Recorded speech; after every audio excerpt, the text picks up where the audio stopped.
Good evening, everyone. My name is Matthew Ogden. I'm an editor with LaRouchepack.com, and I would like to welcome you once again to a live webcast featuring Mr. Lyndon LaRouche. This is the fourth in our series, our ongoing series of webcasts, which we started a month ago and will be continuing all the way through the November 6th elections, which are now only 10 days away. So there will be one more of these broadcasts between now and the November 6th elections. However, also, I'd like to announce that this coming Tuesday, there will be a very special event featuring Mr. LaRouche also at the National Press Club in Washington, D.C. That's October 30th at 9:30 in the morning. So our broadcast tonight will be very significant in its own right, but also must be seen as a crucial prelude to that event which will be occurring this coming Tuesday. Now, our format will follow the same as it has previously. Mr. LaRouche will start with opening remarks, which will be followed by a dialogue period between Mr. LaRouche and two audience members we have here in the studio with us tonight. So in order to get right to the point, without any further introduction, I present to you Mr. Lyndon LaRouche. Well, thank you. Now, I'll do a little prelude right now. That we're going to be doing things not only tonight, but in that event next Tuesday referred to, and beyond, which will be somewhat different because the climate is different, the circumstances are different, the shortness of the breadth, shall we say, of history is also significant. What we have to think about is to take a little self-reflection on ourselves and the role we're playing here as a part to what we're saying about the audience and its figures out there. That there are certain advantages and limitations in speaking from a platform such as this, in trying to get ideas across to a population. Now, in my knowledge, the populations, and I've been an old geezer at this thing, there are people in society who, I'll only talk about nice people, generally. But there are nice people in society who are much more talented through development of their ideas, the way they think, the way so forth, than others. And in a process such as this, you will find that in the general audience of the population, you will find some people who rather quickly will get on at least of the scent of the trail that's involved. And some people may take years to catch up with them. And that's the nature of society. So that when we're speaking as we speak, in this kind of framework, in this kind of projection, in this kind of audience, what we're addressing largely, but not exclusively, but largely, we're addressing people who are much quicker and better informed than the average person. And that is not something we should feel that it's bad. It's necessary because in society naturally there's a very tiny part of the total population, even in the United States, for example, or in leading European nations. Only a tiny part really gets it, as the word goes. And therefore we tend to address ourselves, and as I do, knowing that the importance of what we do and the effect of what we do depends upon the people through whom what we say radiates. And therefore, our primary concern is not to talk down to the audience, but rather to bring the audience up to the level we're trying to represent. We're going to see that tonight. We will see that in the event next week, beginning next week, the same thing. We're presenting, for example, let's take a problem. How many people in the United States, as an audience, adult audience, really understand what the devil is going on? How many of them have any idea in the world? Because if they were all intelligent people, none of them would vote for Obama, for example. And they would give also his rival a very hard run for his money, because they wouldn't put up with the nonsense which is typical of the addresses of audiences to the candidates. What I've been seeing in the candidate performances to me is disgusting, because we're not providing real leadership. Real leadership is uplifting the capability of the population generally to understand what the whole thing is about.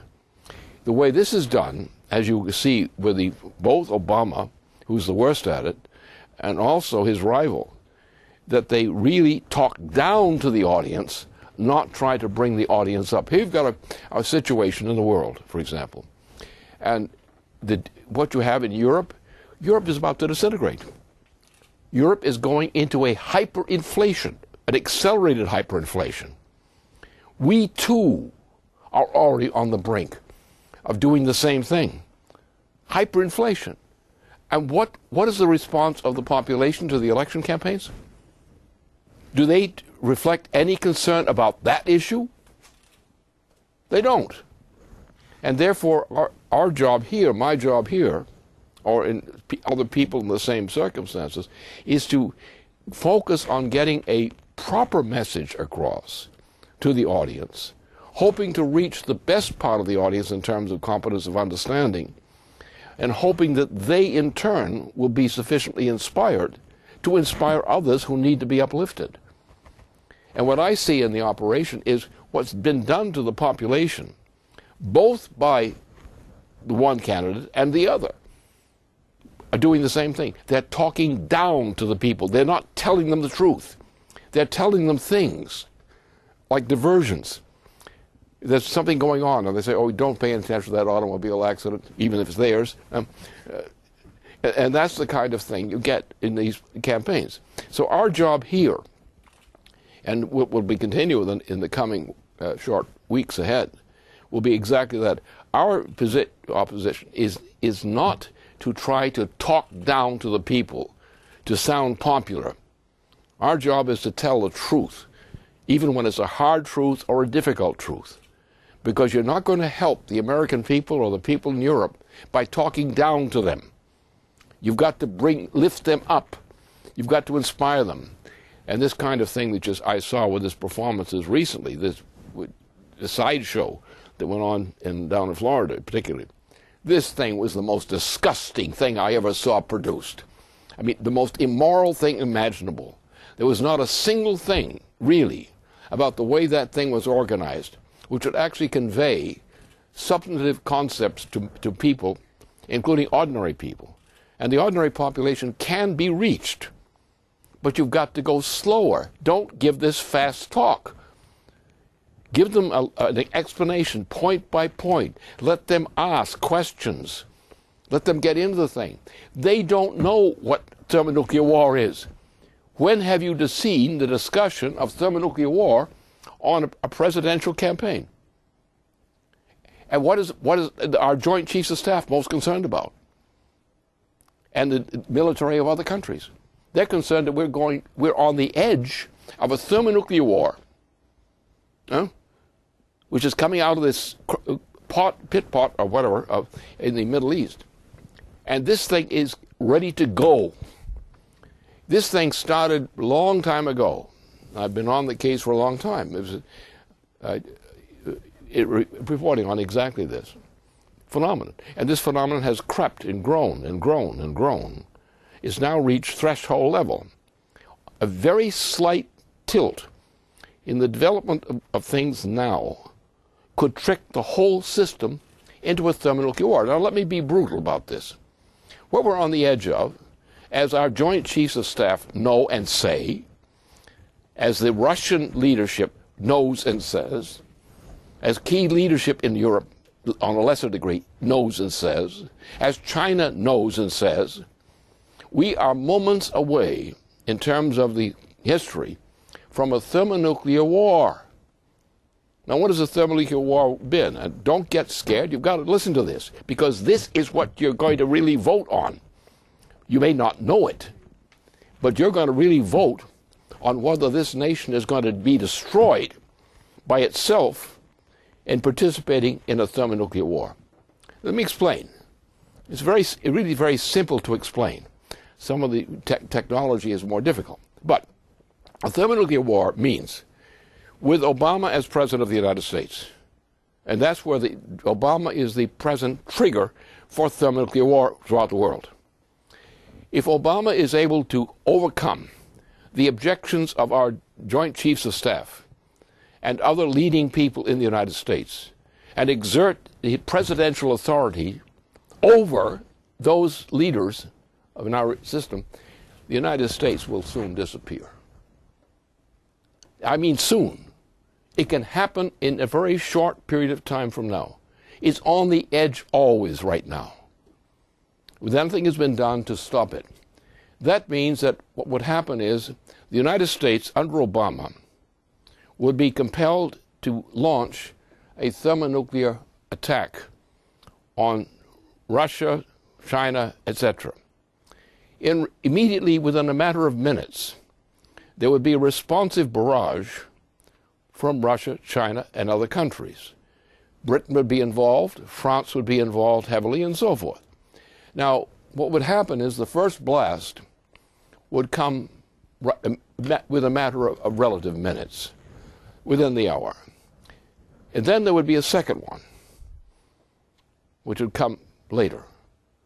Now, when that was done, and this would all occur within 1 hour and a half, 1 hour and a half, and from that point, we don't know what part of the human species is going to be left alive. And that is what's in front of all of us right now.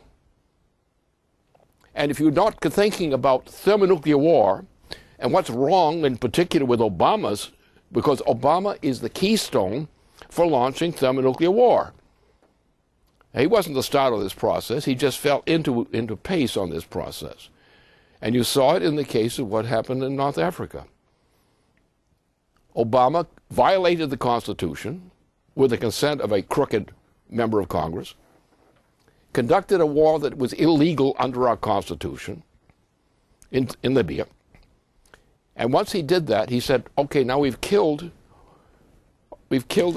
our man in Libya.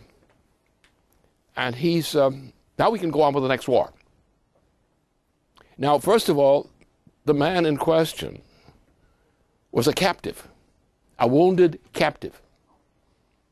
So the Obama forces executed him. That's a crime.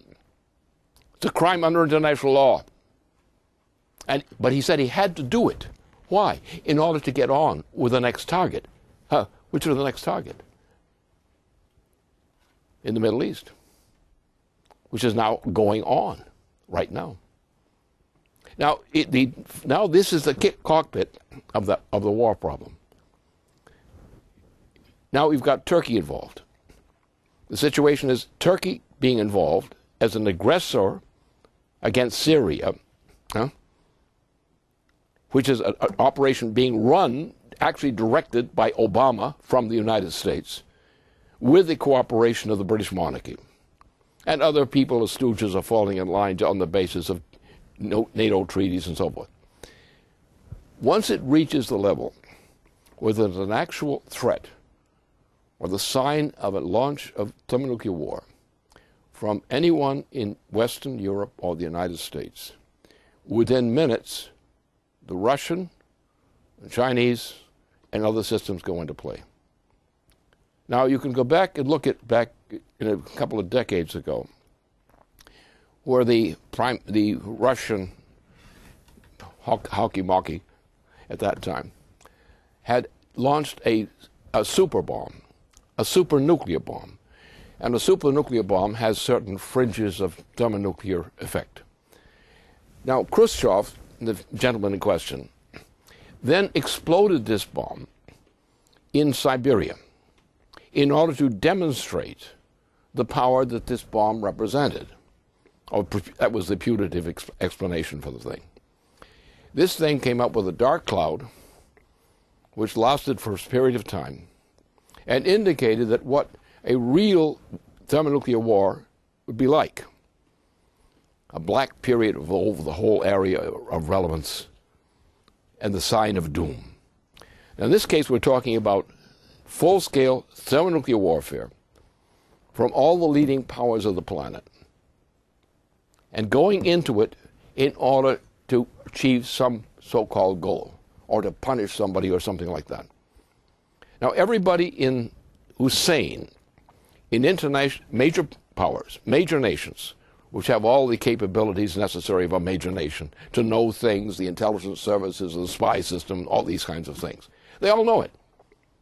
So there you have everyone. You have Russia and the United States are actually at peace with each other in terms of military services. They're trying to negotiate a resolution of problems which do not lead to thermonuclear war. The President of the United States currently and his British backers are going full speed ahead, hoping that they can bluff their way into getting submission and not having to go through the war. And there are even some of them who are nuts who would go through the war rather than let the world get out of their hands. That is what every citizen of the United States ought to be told before going to the polls. Do they want a thermonuclear war? If Obama, in particular, and he's the most likely character of this cause, if Obama were to decide to launch a thermonuclear war, it's probably the case that most of civilization would no longer exist for some long time to come. And maybe, in the consequences, maybe nobody would exist. And this is the decision which the American population is not being told about, but that is the issue which may be determined by the outcome of this election.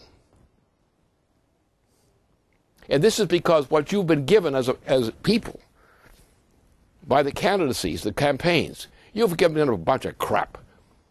Explanations, diversions, this explanation of that, explanation of this, argument about this, all of which has nothing to do with determining whether mankind as a species continues to exist. Now, we can deal with that problem. If we control our own president and control a couple of other major powers on this planet, we can prevent this from happening. But so far, Obama has no intention of letting it be prevented. So you're going to the polls by a policy which leads toward a thermonuclear war within a very short period of time in terms of these events, either during this year or early next year. Because they can't postpone it much longer. Because what you have also at the same time, you have a collapse, even a disintegration through hyperinflation, which is now accelerating inside the United States and accelerating more rapidly inside Europe. So within a fairly short time, in terms of months, you reach a point at which the ability to run a thermonuclear war may be limited or impossible or just not done. But this is the situation. And if the public out there, the citizens, aren't getting that truth, but they're getting this crap, which is, I think, is the only term for it, then the public is voting like a pack of idiots. Not because they're wrong, not because they're idiots, but because the candidates and other people of relevance are making them appear to be like idiots by telling them fairy stories and instead of telling them the truth about the consequences of how and who they select for president and other key positions in the United States itself. And that's where we are. Now I'll have occasion to mention this same problem next week, in two occasions next week. But that's the theme we have to do now. If you're not serious, unless you raise the question and the issue of Obama's determination, together with the British, or especially with Tony Blair, shall we say, the determination of them to launch us to the brink or over the brink in thermonuclear war. And if we go to the brink, we'll probably go over the brink because of what's going on in the mentality of the people out there. And therefore, this fact is the fact which was never mentioned openly to the public of the United States. And asking these poor people in the public who don't know what they're getting into to vote for somebody, and I'm talking about both leading candidates, who have not told the truth, the most crucial truth about this whole election campaign period.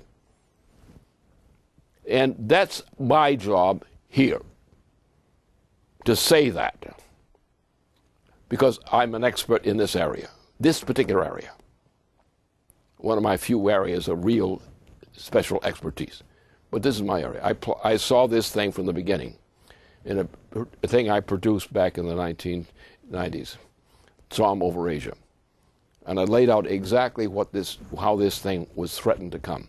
And there were some incidents, and I produced a television show which contained that evidence and presented that as saying, here, you have a live case that's happening in the former Soviet territory. And we saw the implications of it were the beginning of a thermonuclear war.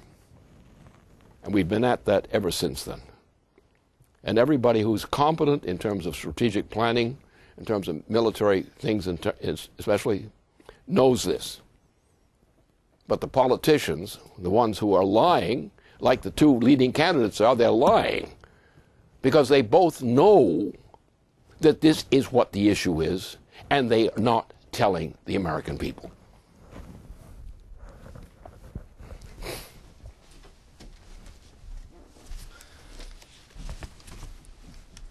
If you're just tuning in, you're watching a live webcast with Mr. Lyndon LaRouche.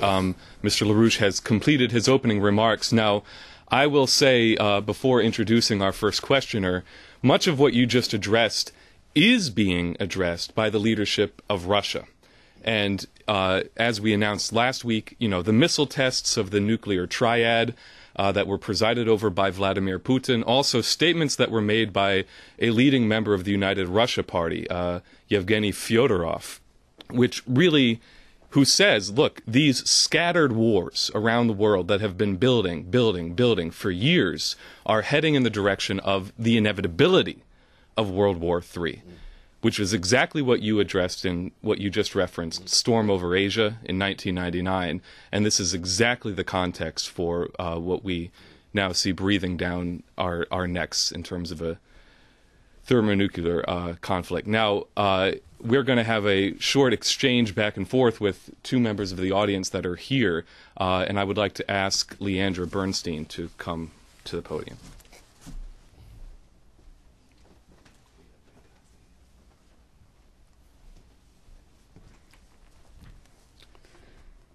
I'd like to ask you a question in the context of the last presidential debate, the debate on foreign policy, and raise your attention and our audience's attention to a recent report, a report that just came out today from Fox News on exactly what was known and what was occurring over the course of approximately 6.5 hours when the U.S. Embassy was attacked in Benghazi. And essentially what had happened is that a CIA team had been told 3 times by their superiors, by their higher-ups, to stand down and not to rush to the aid of the members inside our embassy. Mm-hmm. Told 3 times when they requested permission. And then against orders, the members of this team went to the consulate to evacuate our ambassadors, looking for, of course, Ambassador Stevens, who they didn't find until later. They had requested between 9 p.m. and 12 midnight. They had requested help, but there was none. No Spectre gunships. There was a drone, a survey drone, that was flying overhead throughout the course of this entire incident that was basically live streaming footage to anybody who had the security clearance inside the United States, including the White House Situation Room. No special operations came. So that report just came out, and so this is within the context of a continuing debate concerning what American influence and power should be in the world today. There was some reference in the presidential debates to our role as nation builders. Obama referenced our role as nation builders. Perhaps we could take the example of Iraq, which is currently embroiled in a civil war between Shiites and Sunnis. Or maybe Libya, where this fiasco has occurred and is continuing to yield very rotten fruit.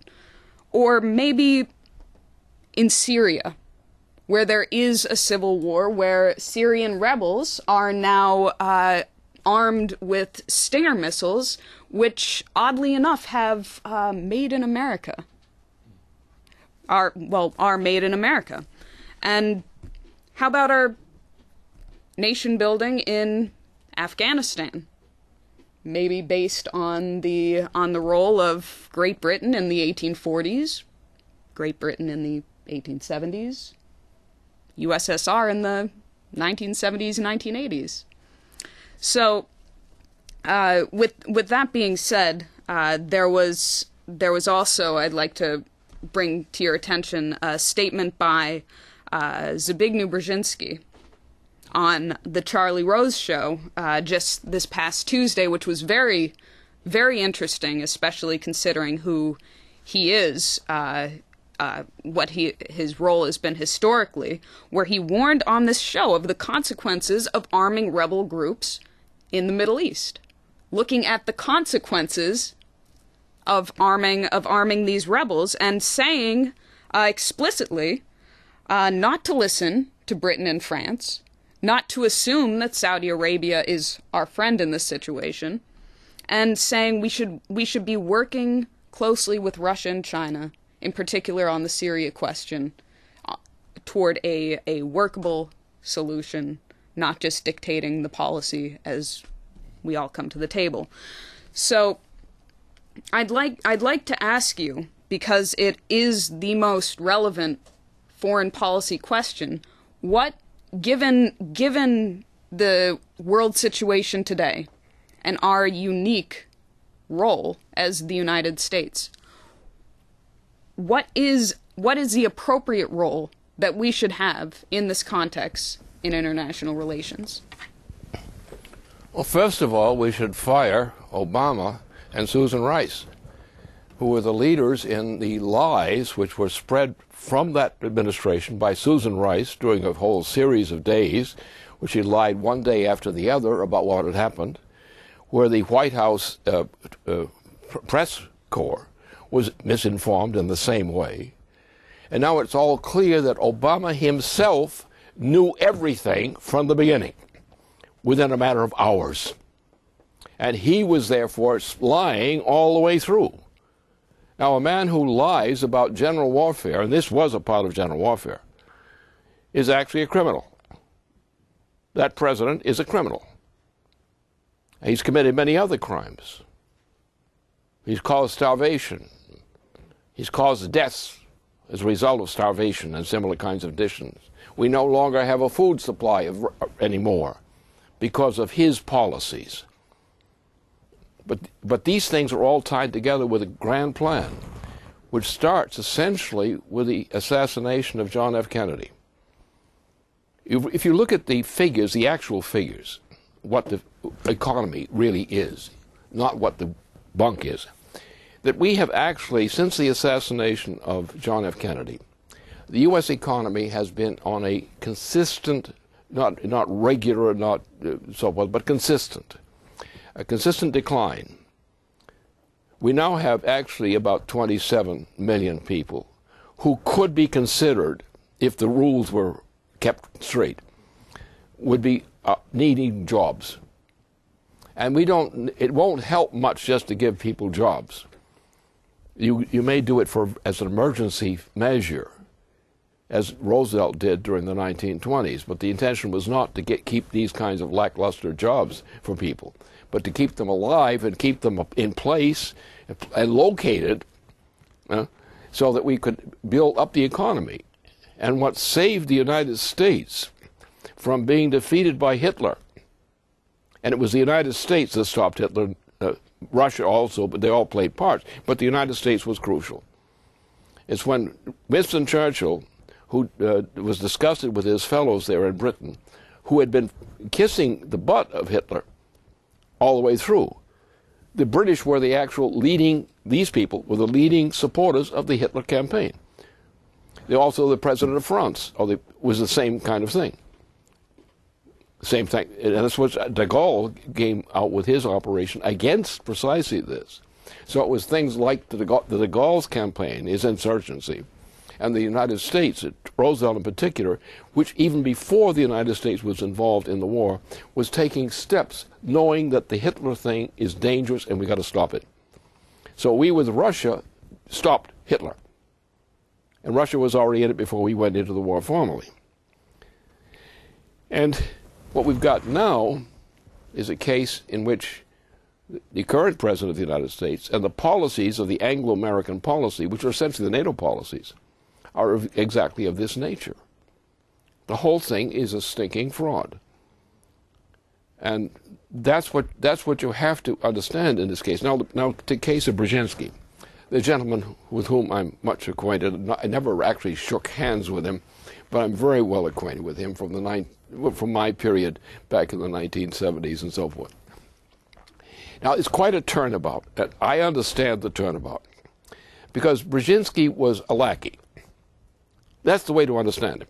That is, not a lackey, in the ordinary sense, but a lackey in the sense that rather than operating on his own instincts, he was following a recipe which was dictated to him by circumstance, and which he didn't have to be told, actually, you do this.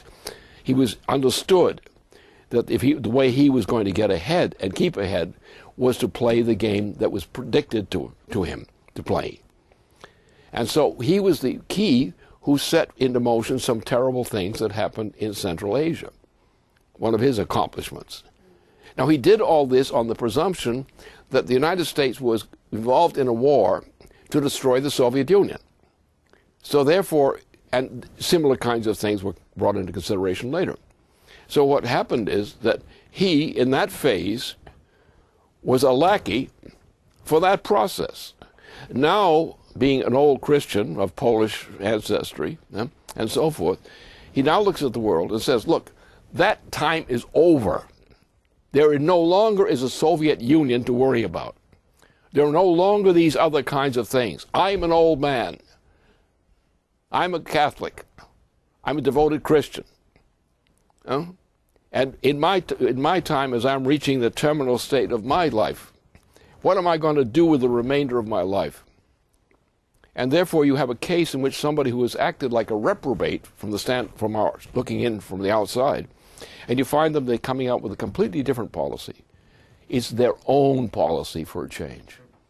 An old man who's not going to go out of this world without taking some honor with him.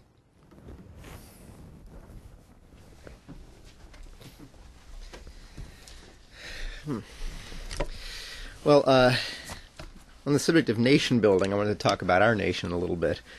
But first, I just want to, for people, it's worth reminding people that although we heard for weeks from the Obama administration that everything occurring in Benghazi was the result of a stupid YouTube video, Lynn, you had very quickly identified it as 9/11 Part 2, which some of our contacts may have thought, well, 4 people were killed. This hardly seems the magnitude of 9/11 Part 1. Why make the comparison? But as we found out more and more about the cover-up that's been taking place, about the obvious connection, which was clear to you from the beginning, of the networks with Saudi Arabia, the terrorist networks that are being protected on the 28 pages, etc., it's clear that this is a coordinated. It is the same kind of grouping.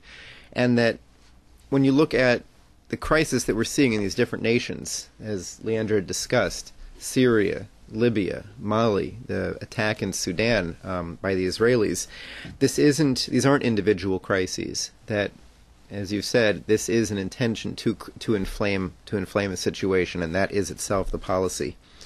But look, I wanted to ask you about something domestic here. You wrote in your new paper, which is called Man's Crucial Future Role in Space, you wrote about some very intriguing things about Mitt Romney. I wanted to read a paragraph from this and ask you a question. You wrote that a Governor Romney, believing himself a supreme businessman in the White House, should make both him and any competent economist shudder, if one could find such an economist these days. Given the choices which confront the United States at this state of the national election process, a President Romney in the White House might be tolerable if the businessman side of his nature were subordinated to the implications of the original U.S. Glass-Steagall law. Without that law, the USA were now doomed, and that would now come on immediately. Here's what I wanted to ask you about. President Obama was recently interviewed by Rolling Stone, which you might not think is the biggest economics journal around, but he said something very intriguing in it. He was asked about economics, and Obama said, "There is not evidence that having Glass-Steagall in place would somehow change the dynamic. Lehman Brothers wasn't a commercial bank, it was an investment bank.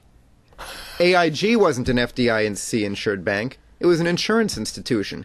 So the problem in today's financial sector can't be solved simply by reimposing models that were created in the 1930s. He then goes on to say that, he'd like to change how people get compensated instead, as though executives making money was the cause of the world financial situation. I'd just like to get your thoughts on if you'd like to say more about Romney and a businessman versus a scientific economist, and about, I suppose what Obama said is hardly a surprise, but maybe you'd like to say something about it. Well, I would not overestimate Obama's intelligence. He has a style which has been trained in. He's a very strange fellow, because he was picked out of obscurity with a strange aura around the question of parentage and identity and citizenship and all these kinds of things. But he's a stereotype. And you say, why would knowing what the very poor quality of intellect that this man represents, and he is a really very poor quality of intellect, why the devil would Her Majesty, the Queen, want to pick him to become the President of the United States? And that's what happened. Hillary was defeated by a flood of drug money coming in from northern Britain in the final stage of the pre-campaign. And that's how he got into power. I don't think that Hillary understood or ever came to understood exactly what the problem was. Now, but Obama is only a figurehead. He's only a tool. Tony Blair is the one who controls him. Tony Blair is the guy who organized the war in Iraq when the British establishment, including me, I wasn't British establishment, but I was playing with them on this thing, on the importance of preventing Tony Blair from dragging the world into another war in the Middle East. And you know how long that war went on. And everybody involved, including the relevant State Department official at that time, knew that that was a fraud and said so. But combinations of forces got the war in Iraq going. The setting up of the war in Iraq was necessary to set up the whole operation now. The same thing was true of what happened in Libya. The same thing. So in this whole process, there's a fakery. First of all, go back to 9/11 to understand this fakery. What was 9/11 originally? 9/11, and this is what is the thing that both the Bush administration and the Obama administration, this is their big lie on 9/11. 9/11, to my knowledge from direct people I've worked with directly in many such institutions, 9/11 was caused by what was called the British BAE. It's a British arms trading organization. And they ran, with Saudi oil, they ran a big swindle. So what they did is they peeled off some money, a large amount of money, to launch what became 9/11. The job was done by the joint action of the British monarchy and by the Saudi monarchy. They did it, and no one else except people dragged in with them. As a matter of fact, the Saudi ambassador to the United States was one of the key persons who personally was involved in directing and training the people they recruited to conduct 9/11. Now that's well known. It's well known by some people. But both the Bush administration and the Obama administration have put a lid on it. And when Obama promised, when he was coming into the presidency, that he would open up the books on this information, he didn't. And he won't do it now. He insists not.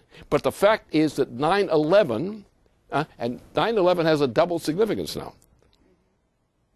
Because there was a 9/11 that killed some Americans, diplomats, in Libya. And it was dated to go 9/11. It was a personal arrangement by President Obama. He personally, with Susan Rice, orchestrated the frame-up. I don't know how many times that his rival, our Republican rival for Obama, thought about that. I know that Senator McCain did know about that and talked about it.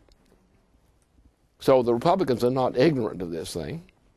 This whole thing, and what happened, 9/11, which was done personally by the British and its stooge, Obama.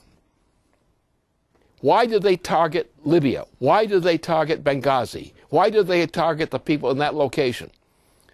No such operation in that nature was done except there.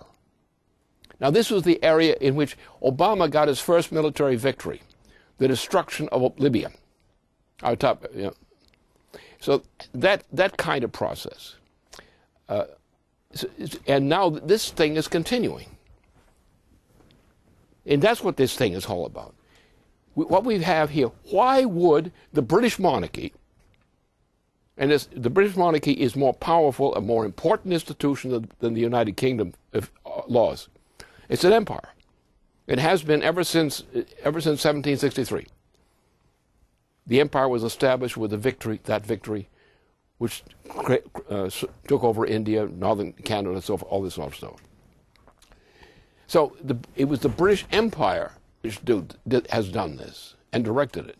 What's the policy of the British Empire in terms of the monarchy?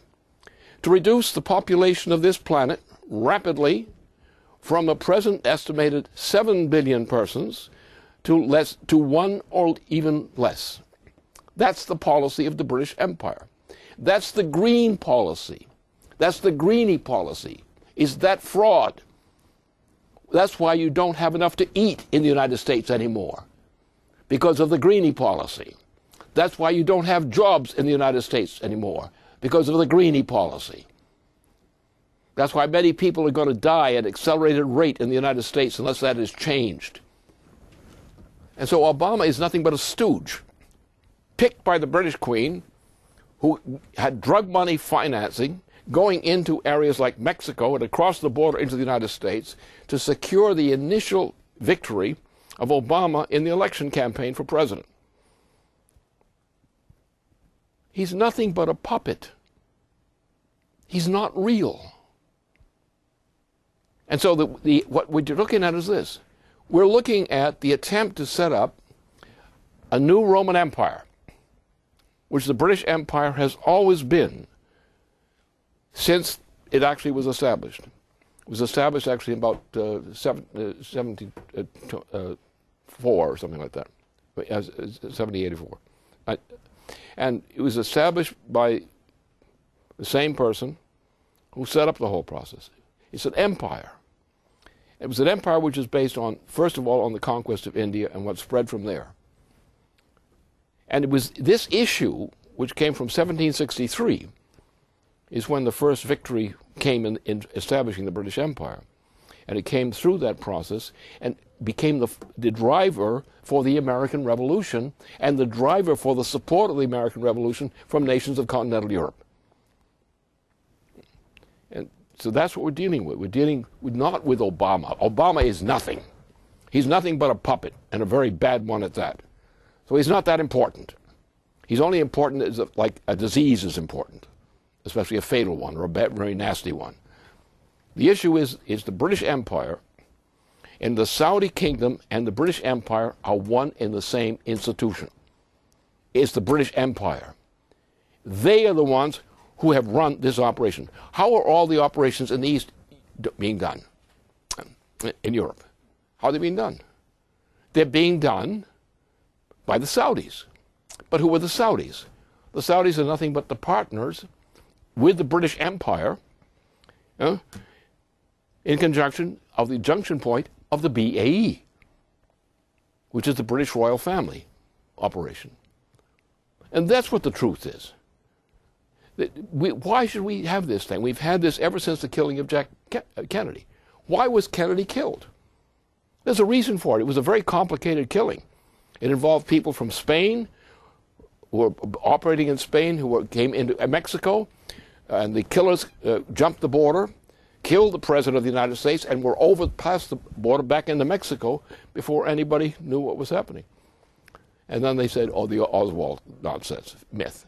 But Jack was murdered because of what he was doing as an American.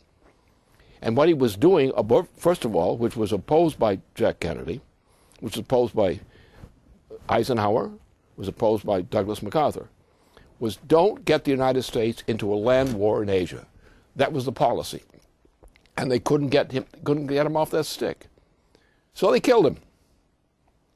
And then they murdered his brother later to make sure the brother would not be a presidential candidate, a living presidential candidate. Then we got the other things. But if you look at the effect of what was done by the killing of Kennedy, that war and the things that went with it destroyed the United States. It destroyed, first of all, the morality. It was the source of the drug addiction inside the United States and these kinds of things. So we're looking at history now. And we're looking at history on the grand scale. We're looking at it on the scale of imperialism, not simple nation states, but imperial power. And imperial power works in this way and always has. Ever since the Roman Empire, it's been the same kind of thing known in history. And that's what we're up against. And the problem is our own people, our own citizens, and even many people who are supposed to know better, who have the advantages, are sitting around in that process. We are being destroyed from within. And 9/11, why did the British and the Saudis pull a 9/11 as 9/11 in there, in Benghazi? Why did they do that? They made it precise, 9/11. And what's the argument? Obama keeps saying that he has nothing to do with this kind of problem. The 9/11 crew is over. He's a liar. He's working for it.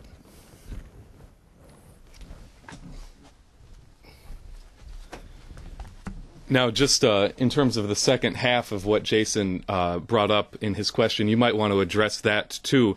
Let me just say, Obama's opposition to Glass-Steagall is not merely something based on the financial reasoning or something like that. This is an integral part of his role as the defense of the British Empire as well.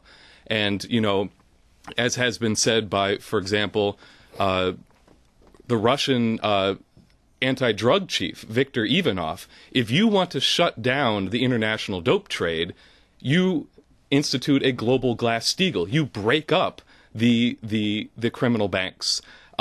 This was also well documented in the Senate Levin-Coburn report that one of the major sources of funding of the first 9/11 was being laundered through drug money laundering and other money laundering through Saudi banks, and that this was what was being channeled through Prince Bandar into the United States to fund these 9/11 hijackers. Again, this is a financial empire in the way that you posed it, going all the way back to the British East India Company of 1763. I just wanted to give you a chance to address that part of Jason's question, also in light of what you brought up in your opening remarks in terms of the looming hyperinflation in both Europe and the United States, if you want to. Well, as I said, practically gets to the crucial point of it all. That's why I limited myself on that in response. But it's quite true that we're in a situation. What I would say in supplementing, and what I was in my mind when we were thinking about this, what we're dealing with is, what are we going to do about this? Now, it's simple if we could buy the magic lantern or something if we could get the American citizens who've been lied to during the whole election campaign to understand a bit of the truth, then the Obama question would cease to exist in its form as it is now. In that case, you would have the disclosure, the legal disclosure of the truth about 9/11. It may not be the whole truth. I happen to know a significant part of the truth, of the whole truth. But what is needed is the whole truth. Because without the whole truth, at this stage, you're not going to get the Americans to understand it. They don't want to hear about that. They don't want to know about it. And therefore, that's played upon to get this thing out of the thing. But Obama, on orders from London, has actually gone to suppress the truth. The evidence is there. It's legal evidence. It's in the possession of the Congress, essentially. It's congressional knowledge. It's not a guesswork. It's solid, hard thing. I know some of the facts. I don't know all of the facts. But I know enough of the facts to define what's happened and what was done, how this thing was set up. And therefore, I think the only solution is to get the American people suddenly to realize what the ugly reality is of this whole situation. We're dealing still with an empire. Now, there's another aspect to this thing which is even more important, which is lurking always in the back of my mind. We've reached a point where thermonuclear war, general thermonuclear war, is now the apex of all general warfare. You cannot have a general warfare on this planet presently. You can try to build up to it, but you can't have it unless you have a thermonuclear war. It's not possible. Therefore, we have to remove not only the people who are creating this war, this idea of thermonuclear war, including this current president of ours. I don't think that the Republican is necessarily committed to a contrary position. He'd probably just go along with it. Not support it, but go along with it. So it's not going to be removed by him. There's nothing in his candidacy which shows he's prepared to remove this. He didn't even mention the problem. But a businessman may have his eyes on some other issue as being more important. So that's the problem. Now the question again is, what is the implication of this? We are now confronted with a kind of method, a method of warfare, called thermonuclear fusion warfare, which inherently, when used in general warfare, and it can only be used in general warfare, means the extinction of the human species virtually. Well, therefore, that means that we have to change the law among nations accordingly. We have to, first of all, recognize that warfare, general warfare, is no longer possible because thermonuclear technology and even more advanced technologies are going to be a natural outgrowth of what is happening now through space development and things like that. I mean, within a generation, we can have people visiting Mars if we wish to, and they'll get there within about a week from the moon. That's going to be possible, technically, in about one more term, 25-year period. That's what it takes, if we're really serious. And that will be very important to us for the defense of Earth in the future, because of all these rocks out there which are threatening to destroy our planet for us, or the people on the planet. So therefore we have no choice but to go to Mars, in some sense, in the way it's going now.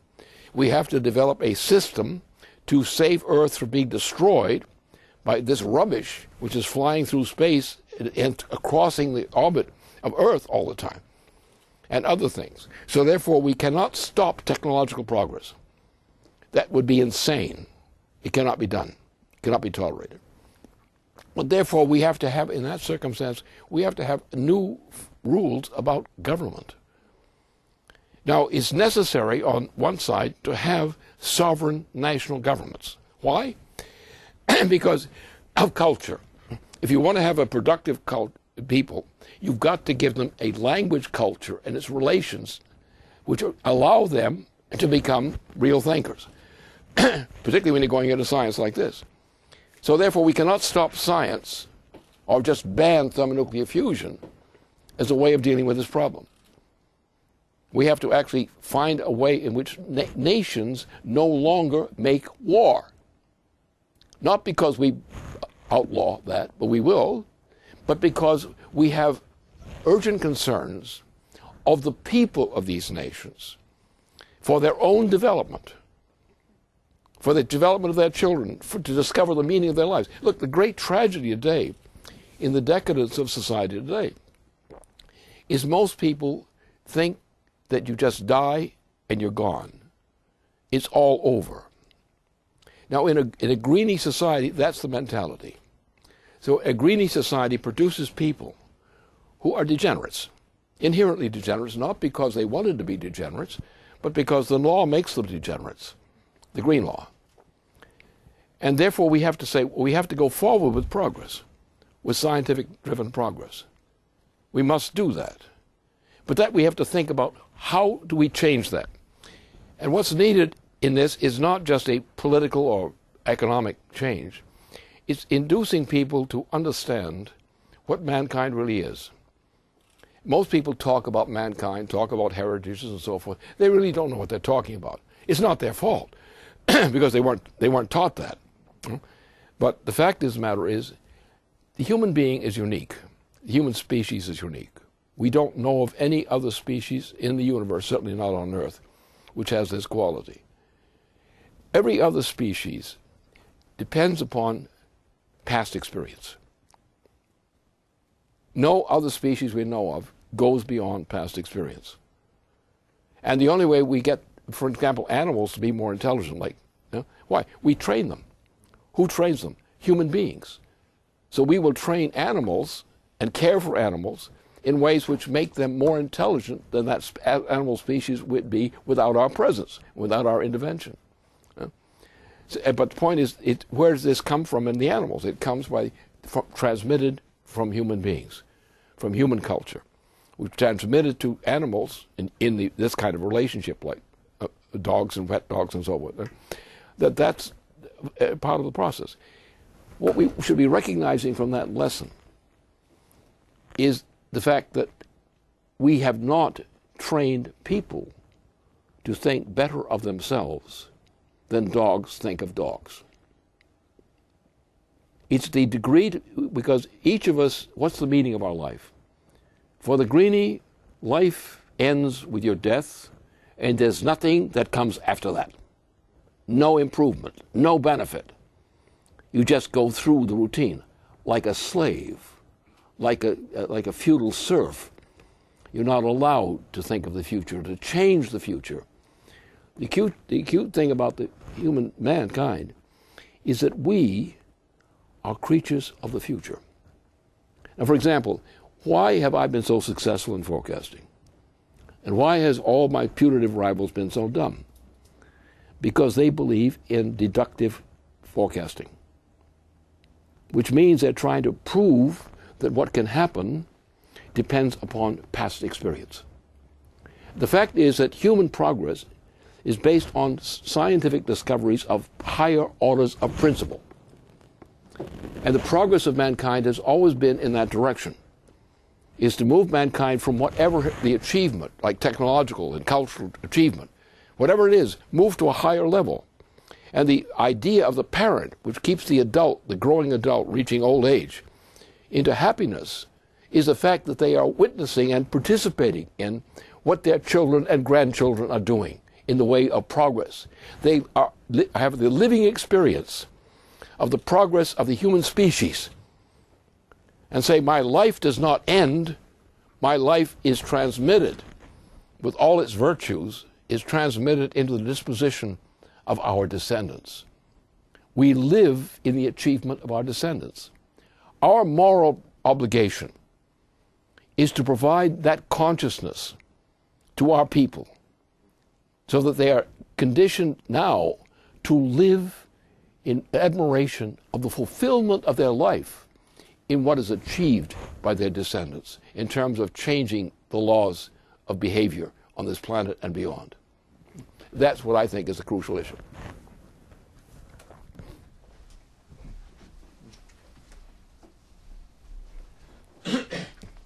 Well, on the subject of man versus animals, I'd like to ask you a question about the party system, political parties.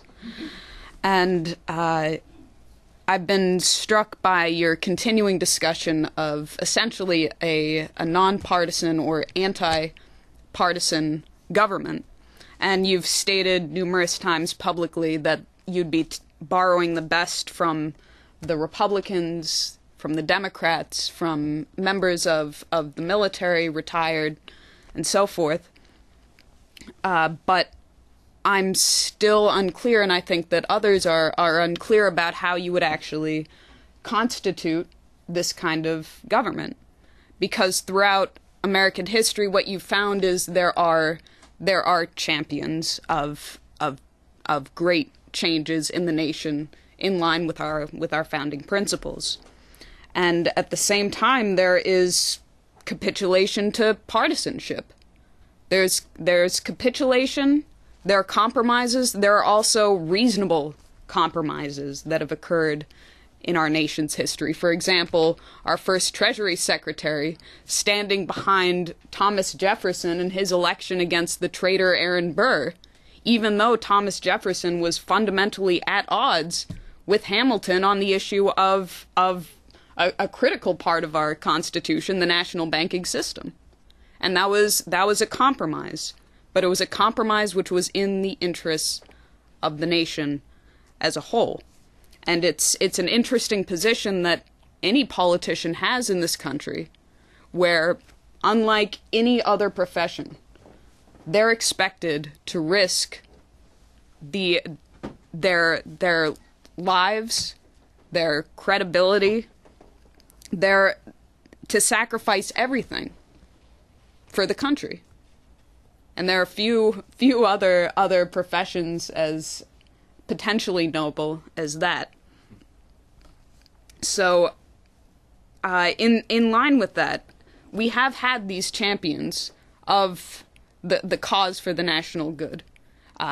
John Quincy Adams, of course, comes to mind, not only for his continuing fight, despite being shut down, forbidden to speak on the floor of the House on the issue of slavery, continued that fight to hold the nation together.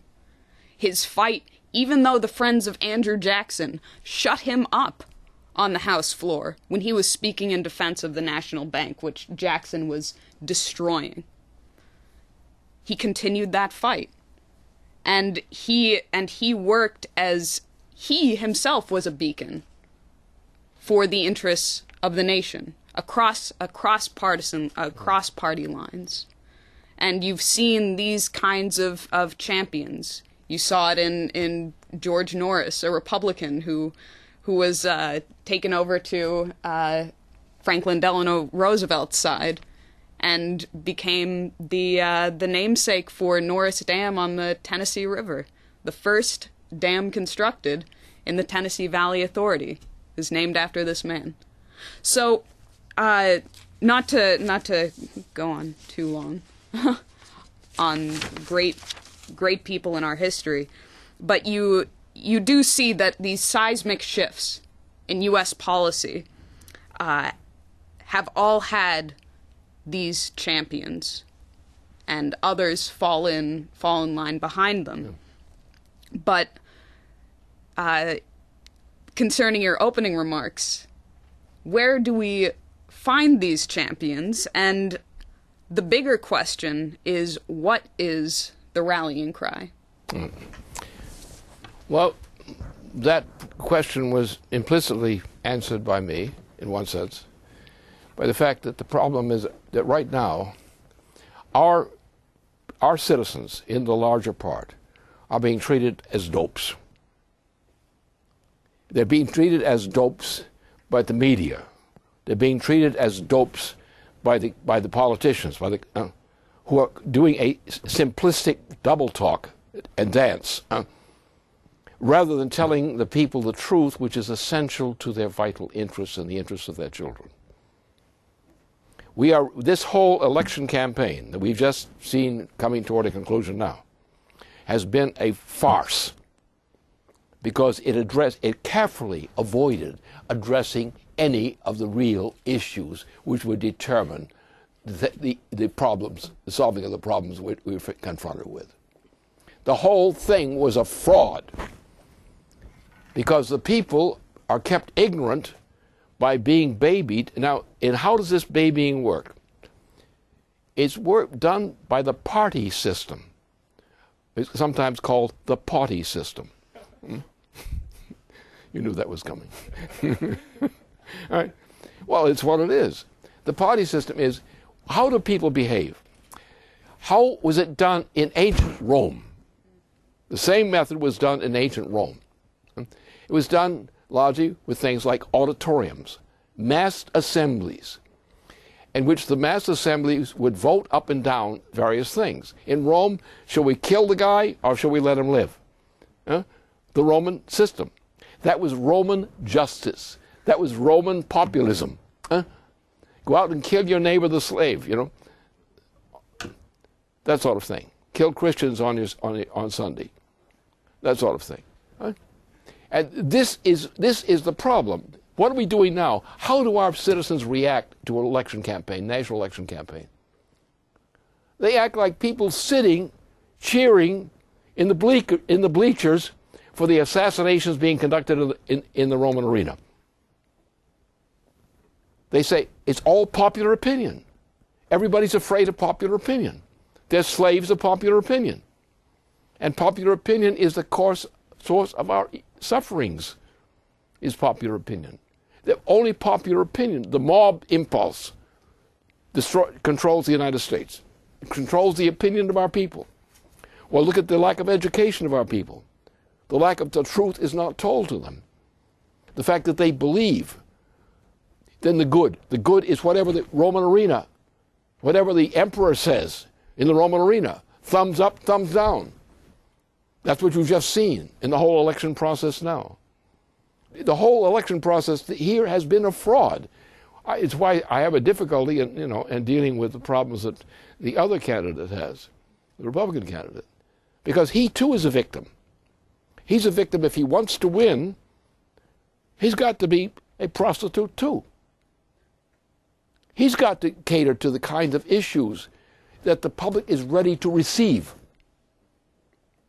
And the only thing that's ever done any good in the history of mankind are people who don't go along with popular opinion, but demand progress to the future and demand that our people think, not act like a lynch mob or a crowd in a football event or even a baseball event, which is less onerous than that.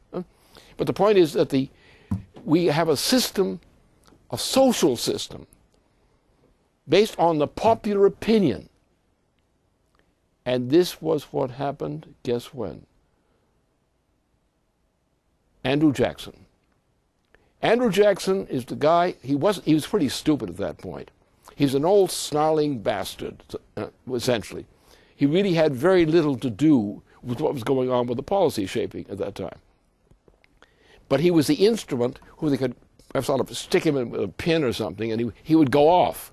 And then the whole crowd, that was the banking crowd, the British banking crowd, which is actually running the operation, and he'd play his little game of being nasty. And then this crowd, who were actually controlled from London through the New York banking system, which controlled the whole operation, created the takeover of part of the United States by the slavery system. The establishment of the slavery system virtually destroyed the United States. It was intended to. Lincoln pulled miracles to save the United States and succeeded. But then the same kind of thing came from, you thought the slave system's dead? Yeah, but Wall Street's still there. And Wall Street has been nothing but a system of thievery. Directed from London. Always directed from London. If you look at Wall Street, you've got to look at London. And you've got to look at Saudi Arabia as part of the London operation. So therefore the problem is that we are suckered. We are suckered by belief in popular opinion. We don't stop to think. Go to popular first and don't pass go or something. What? Don't think. And our people are entertained in a way to induce them to don't think. It's not their fault, but it's the fault of a tradition of popularism. Populism is otherwise called. It's that problem. If we want freedom, you have to have freedom built into the mind of the citizen, into their education, into what you promote in them, the opportunities you develop for them, with the sense of their joy of their participation in something which is real accomplishment, rather than gratification, rather than just getting a kiss on the butt, which is what they get now. And therefore we do not allow ourselves the indulgence of competent leadership. We have the kind of crap we've had throughout this entire election campaign on this presidency campaign. It's pure crap because it's pablum. You distract the population over issues which really are not important, except they're significant because they are substituted for the real issue. Don't you think the American people should know why they're not getting food? Neither of these candidates told them why they weren't getting food, why they're going to go short on food this winter. Why there are 27 million people who, by all kinds of jiggery and so forth, are actually people in the working force who have no employment. And the death rate in that direction is very high. So that's the problem. And we have to recognize that what people accept as generally accepted opinion is the enemy of us all.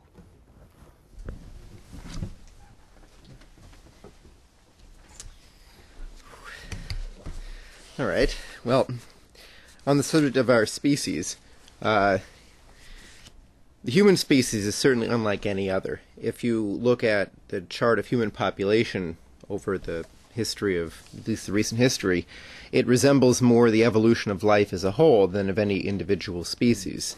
Now, that entire distinction between our species and the rest of life is completely ignored by the Greenie outlook, which goes beyond that to impose a false idea even on the purely biological aspects of nature, the idea of stasis, that nature as a whole tends towards a fixed condition, which is belied by the history of life. It's not true about conditions on our Earth. Even if you just look over tens of thousands of years, you see massive changes in climate, all sorts of things on our own planet. Now, right now, the outlook is it's very clearly used as a tool for the depopulation goal of the imperial outlook that you had mentioned, where right now corn prices are going through the roof, yet farmers are unable to get any relief from the federal government on the renewable fuels mandate. So food that could be corn that could be going to livestock is instead being turned into gasoline. So this whole approach doesn't make any sense economically, and it has got an incredible evil within it. The outlook that it creates in people, in particular the young, of conceiving of themselves as a burden on the earth. I mean, it's essentially an outlook of suicide.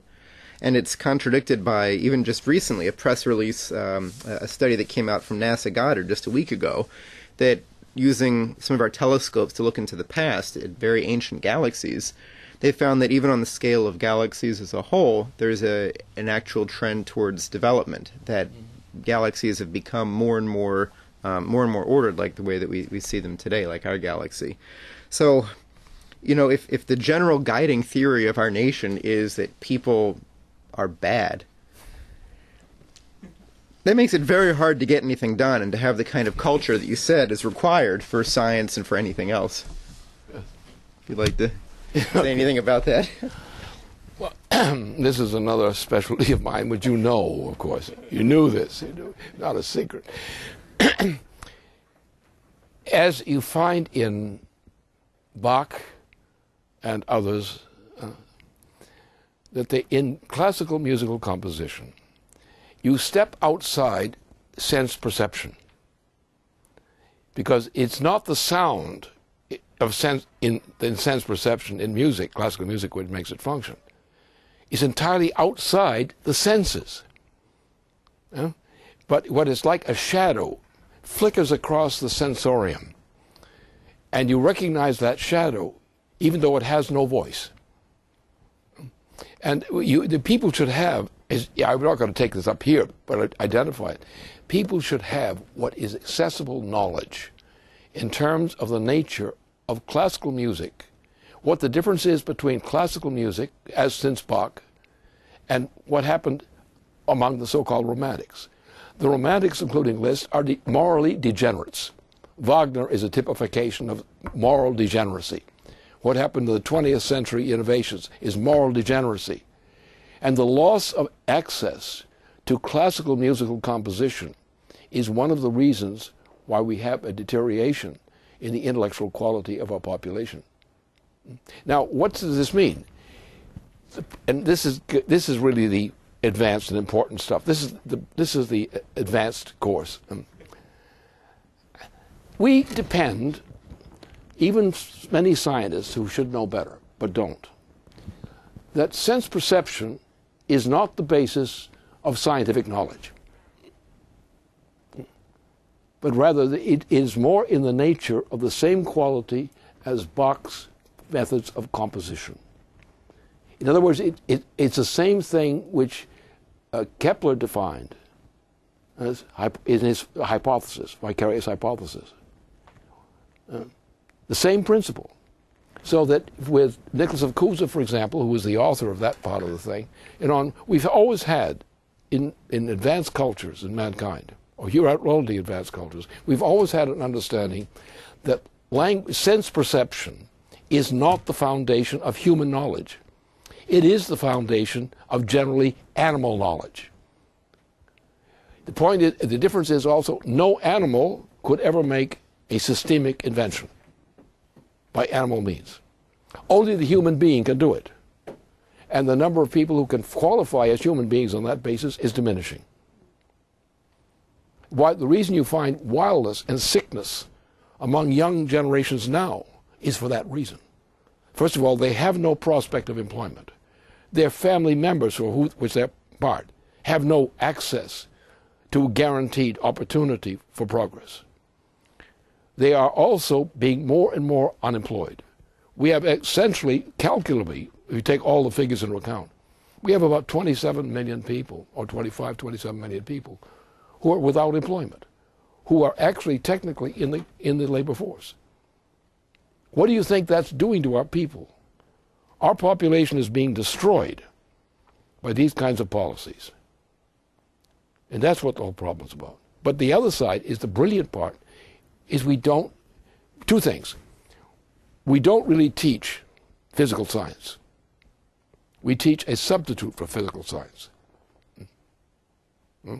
which is based on mathematics. And mathematics as such is not creative. You see, what many modern mathematicians are doing is just junk. It has no value in the real world. It has no significance in the real world. And yet it's a popular feature in the universities, at least increasingly. What we're looking for is a stimulation of the individual personality from childhood on to see implications, in social implications, for example. For example, the education of young children in kindergartens and so forth. From then on, it's always an attempt to get something of the unseen beyond involved and make it familiar to the child. But if the child never has a sense of the unseen, which is real, because it's not just sense perception, but it's like how to do something, make something more beautiful, for example. The idea of beauty as different from sense perception as such is a very important measure of this kind of thing. And what was happening, we have a cultural degeneration which has occurred in European civilization since about 1815. We went into a more emphasis on this romantic crap of Liszt and so forth, which Wagner, that kind of nonsense. But we had a few musicians. And that culture, that musical culture, that scientific culture, has driven away. We've had diminishing percent of the population, of educated population, who actually understand that. They all tend to be mathematical reductionists. And mathematics, which is mathematical calculations, are based on sense perception. It's just a human extrapolation of sense perception. It's actually classical artistic composition which takes us into the area of true invention, including true scientific physical invention. And that's what's shut off now. I saw that more and more in the transition that I experienced from the pre-World War to education, and what happened evolved afterward. There was a distinct degeneration in the concept of science to what we call a reductionist degeneration, where actual creativity, innovation is, and creativity, of course, are not the same thing. You can innovate freely in other ways, but actually creativity, which is typified by classical musical composition as an example, which is the true source. Think the case of Max Planck, for example, or Einstein. Absolutely, completely different than any of this stuff from the Bertrand Russell and similar kinds. And what we need is, of course, is a sense of this, and it has to start with the adults, because it's the adults that have to train the children. And therefore we need that change in education. It's important. And that's what this really is about. People are not serious. You get the serious people who are treated like kooks, like these people who cheered for curiosity, who exulted in that thing, and properly so, because they captured the spirit of science, real spirit of science, the doing the impossible. And doing what is actually impossible by standard reasons is creativity. And that's what we're short on right now.